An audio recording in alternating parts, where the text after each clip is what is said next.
Hi hello my dear friends and relatives எல்லோரும் எப்படி இருக்கீங்க?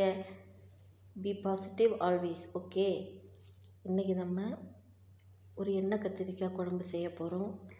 அதுக்கு தேவையான பொருட்கள் எல்லாம் இப்போ பார்த்துருப்பீங்க. ஃபஸ்ட்டு நம்ம என்ன பண்ணலான்னு பார்க்கலாம். கத்திரிக்காயை கொஞ்சம் எண்ணெய் விட்டு நல்லபடியாக ஃப்ரை பண்ணி எடுக்கணும். ஃப்ரை பண்ணி எடுத்து நல்லா கொஞ்சம் ப்ரௌன் கலர் ஆகிற வரைக்கும் கிண்டி ஃப்ரை பண்ணி எடுத்து தனியாக ஒரு தட்டில் வச்சுக்கலாம். அதுக்கப்புறம் அந்த எண்ணெய் மீதி இருக்க அதே எண்ணெயில் மல்லி, முழு மல்லி, வரமிளகாய் போட்டு நல்லா கோல்டன் ப்ரௌன் ஆகிற வரைக்கும் நல்லா வதக்கி எடுக்கலாம்.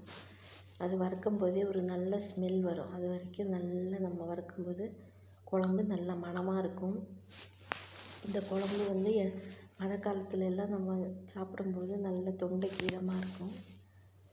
கருவேப்பிலை இதெல்லாம் போட்டு நல்லா வதக்கி எடுத்துக்கலாம்.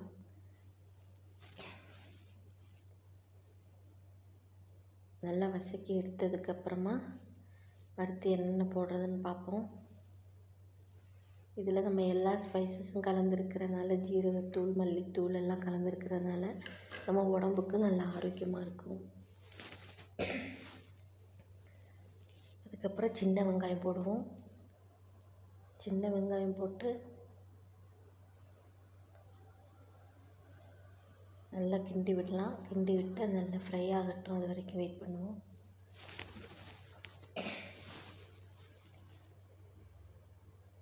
இப்போ நல்லா ஃப்ரை ஆக தொடங்கினோடனே அந்த ஸ்மெல் வர ஆரம்பிக்குது. அதே நமக்கு நல்ல ஒரு இதை கொடுக்கும். அந்த மல்லி, மிளகா, சின்ன வெங்காயம், கருவேப்பிலை இதெல்லாம் சேர்ந்து வணங்கி வரப்போ அந்த ஸ்மெல் நமக்கு அப்படியே பசியை தூண்டுற மாதிரியே இருக்கும். இப்போ நல்லா கிண்டி விட்டாச்சு.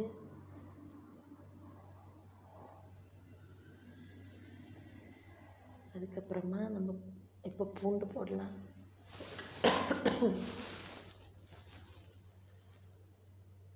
பூண்டு போட்டு நல்லா ஃப்ரை பண்ணி எடுப்போம். நல்லா வதக்கி எடுத்துடலாம்.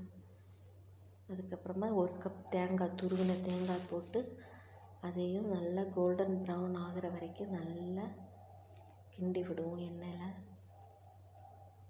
இந்த எண்ணெயில் காஞ்சி தேங்காய் எல்லாம் ஃப்ரை ஆகும்போதே ஒரு நல்ல ஸ்மெல் வரும். அப்புறம் இறக்கி அதை ஆற வச்சுட்டு இப்போ மண்சட்டியில் தான் இந்த குழம்பு பண்ணலான் இருக்கிறேன். மண்சட்டி வச்சு நல்லெண்ணெய் ஊற்றிடலாம். நல்லெண்ணெய் ஊற்றினதுக்கப்புறம் நம்ம உளுந்து, ஜீரகம், கருவேப்பிலை, வரமிளகாய் எல்லாம் போட்டு தாளிக்கலாம். தாளித்ததுக்கப்புறமா ஒரு பெரிய வெங்காயம் ஒன்று சின்னதாக கட் பண்ணி வச்சது, அதுக்கப்புறம் தக்காளி, ஒரு தக்காளி, மஞ்சத்தூள் இதெல்லாம் போட்டு நல்லா கிண்டுவோம். அதுக்கு கூடயே அந்த நம்ம ஃப்ரை பண்ணி வச்ச கத்திரிக்காயை போட்டு நல்லா மிக்ஸ் பண்ணி விடுவோம். அந்த பச்சை வாசனை போகிற வரைக்கும் அந்த மசாலாவோட பச்சை வாசனை போகிற வரைக்கும் நல்லா கிண்டி விடலாம்.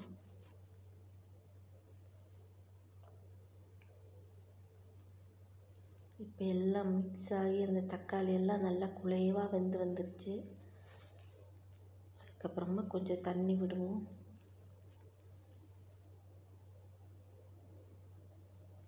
தண்ணி விட்டு தண்ணி கொதிக்க ஆரம்பிக்குது. அப்படியே நல்லா கொதிக்கிற வரைக்கும் நம்ம அப்படியே கொஞ்சம் மூடி போட்டு வைக்கலாம்.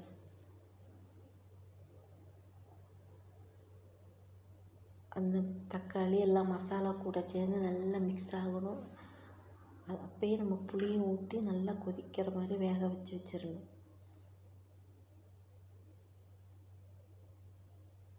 இப்போ எல்லாம் அந்த மஞ்சள் தூள் எல்லாமே நல்லா மிக்ஸ் ஆகி தக்காளி, வெங்காயம் எல்லாம் கலந்து நல்ல ஒரு சூப்பர் ஸ்மெல் வந்துகிட்டே இருக்கும். அப்போ நம்ம அந்த ஆற வச்ச அந்த தேங்காய், வெங்காயம் இதெல்லாம் வதக்கினதை அரைச்சி அதில் ஊற்றி நல்லா மிக்ஸ் பண்ணி விட்டுடலாம். இன்னும் ஒரு 2 to 5 நிமிஷம் கொதித்ததுக்கப்புறம் நம்ம இறக்கி வைக்க வேண்டியதுதான். அந்த குழம்பு கொதிக்கும்போது ஒரு சூப்பரான ஸ்மெல் வரும். அப்போயே நமக்கு பசி சாப்பிடலான்னு நமக்கு தோணும். இப்போ அழகான டேஸ்டான கத்திரிக்காய் குழம்பு ரெடி ஆயிடுச்சு. இப்போ நம்ம சோறு கூட சேர்த்து அதை சாப்பிட வேண்டியது தான். எனக்கு பசிக்குது, நான் சாப்பிட போகிறேன். நீங்களும் சாப்பிடுங்க. பாய், தேங்க்யூ.